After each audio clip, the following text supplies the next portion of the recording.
Okay, the intent of this video is going to be to help you understand properties of logarithms. Hopefully you've already looked at what a basic logarithm is, how to graph a logarithm, how to enter one on your calculator.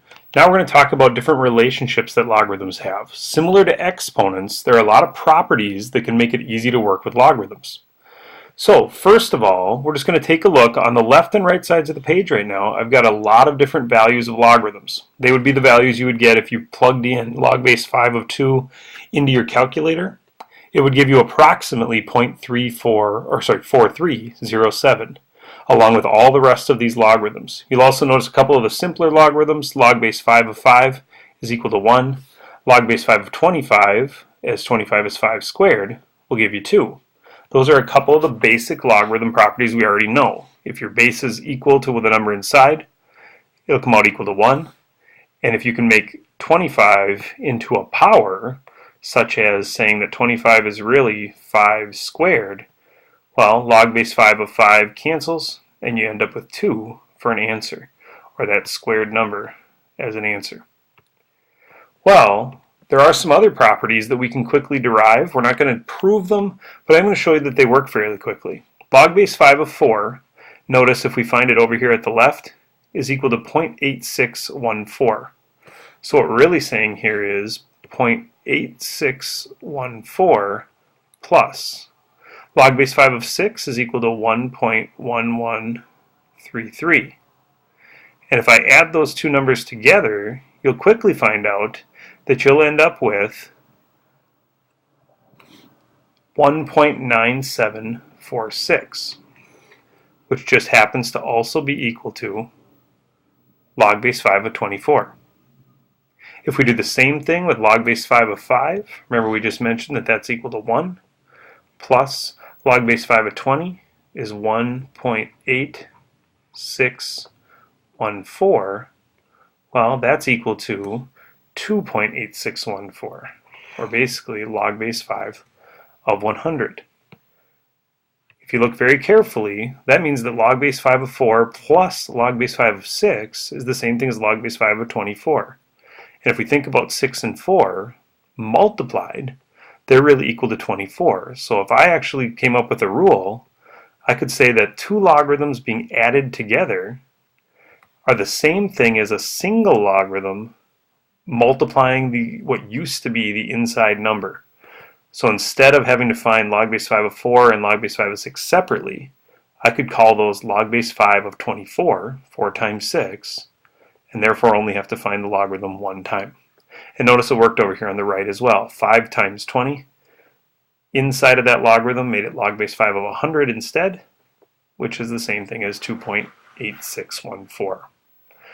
Well, it kind of makes sense that if two logarithms added together can be rewritten as one logarithm by multiplying what's inside, then it shouldn't be too different to say, well, log base 5 of 30 minus log base 5 of 2.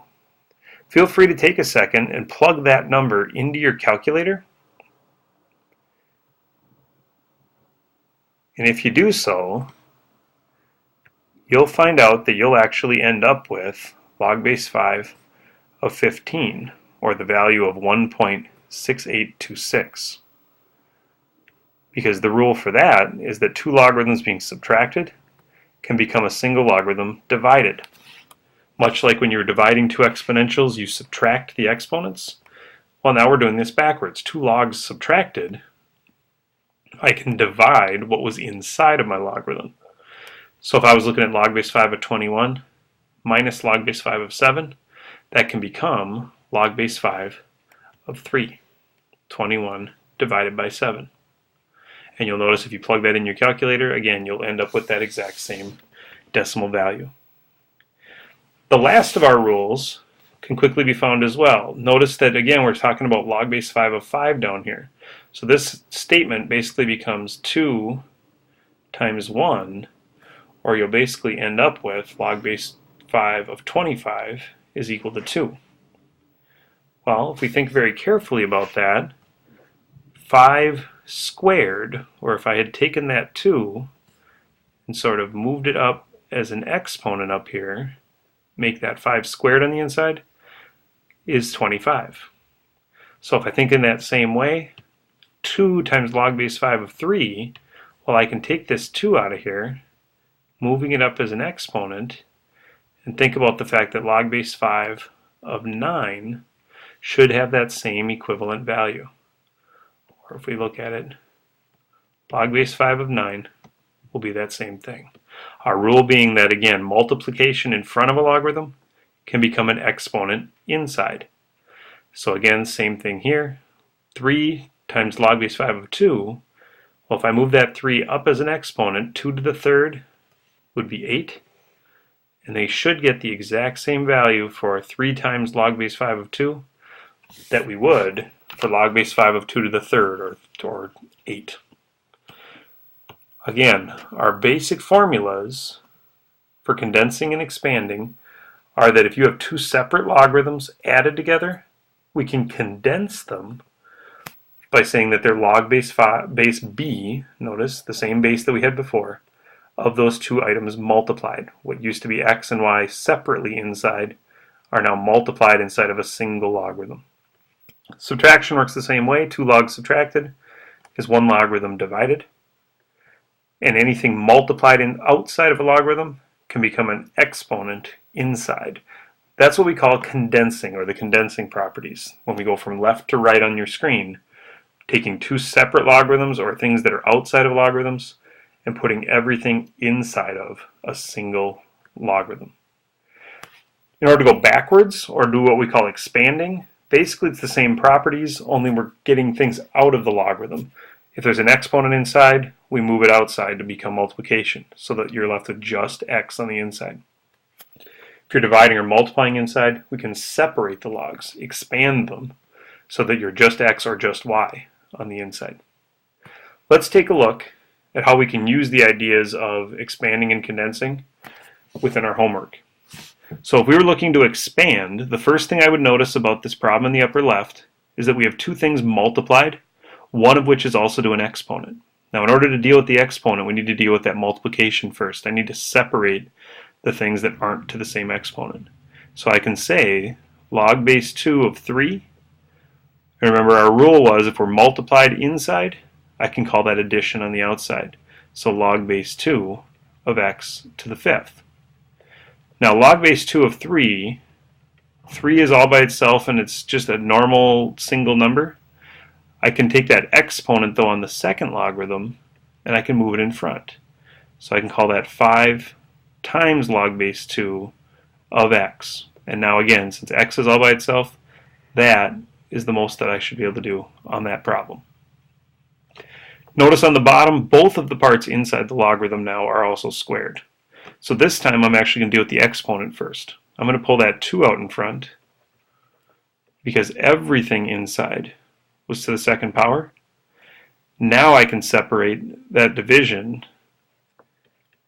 into subtraction. Log of the top minus log of the bottom. Notice I didn't need to use a set of parentheses as the entire logarithm was multiplied by 2, so those 2 separated logarithms are technically now, if I distribute, both multiplied by 2. But that would be a fairly decent expansion. You could also call 9 3 squared, pull out another 2, kind of do a lot of fun things with that. But for now, for a single 9 or a single x, that's an expanded logarithm. Condensing is doing it the opposite direction. So notice we have 3 separate logarithms up here. I'm just going to start with the first 2. Log base 3 of 2 things added can become log base 3 of x times 4. And remember, we always write our numbers in front of our variables. So we're going to call that 4x. But then notice we also have one more logarithm being subtracted. So since they're both log base 3s, I can call it a single log base 3 of the first divided by what was inside the second one. And we've got our condensed logarithm. On the bottom here, notice that only the first logarithm is times 2 out here. So we need to deal with that 2 in front before we can deal with our subtraction. Remember, we multiply before we subtract. So I need to make that a natural log of 9 squared minus the natural log of 3x. Now I can deal with the subtraction, saying that the natural log of the first part, 9 squared, over the second part becomes that single logarithm. Realize that 9 squared is 81, so you could have also called this 81 over 3x, but realize that 81 is divisible by 3, so the best possible shape for the final simplified condensed statement, 81 over 3 is 27, but we still have x in the denominator. So that would be our best condensed and simplified formula. I hope that's a quick explanation for you of condensing and expanding, and good luck in your homework. Oops, forgot we wanted to add an additional statement here. This is just an example of how logarithms used to be used, sort of back in the olden days, if you will, before you really had calculators to help you out. If we wanted to look up a couple of logarithms or kind of simplify logarithms, we needed to use a table or a book to kind of look up their values. But we didn't want a book that had to have all of the values in it, all the values from 0 to 1,000,000. So we had kind of used our logarithmic properties to break up logarithms. Notice at the top we have the value of log base b of 2 and we have the value of log base b of 3. Not sure what the base is, but basically they're given formulas or given statements up here. If I want to find log base b of 6 minus log base b of 4, well, realize 6 and 4 are not numbers that I know. But I can say that log base b of 6 is the same thing as log base b of 3 times 2. And again, we know 3's and 2's, those are going to be helpful numbers. If you think about 4, one way to think of it would be 2 times 2, another would be 2 squared. And again, exponents inside logarithms are helpful things. So now we could say, well, hey, log base b of 3 times 2, we could break that up into 2 logs added together, and I could take the exponent inside of the logarithm on the right and move it out in front. Knowing that log base b of 3 is 0.5646, and log base b of 2 is 0.3562 for both of these spots here, I can now substitute those numbers out. And now rather than having to find logarithms, which we can't do easily by hand, now it's just some basic arithmetic. So we can just plug those numbers into our calculator or just add them up by hand if we really want to and come up with a final answer of 0.2048. So that's just a helpful way of knowing how we used to use logarithms sort of before calculators, but also it's an easy way if you know some given information, such as those values up top, of how to use a logarithm. Have a great day and good luck with your logs.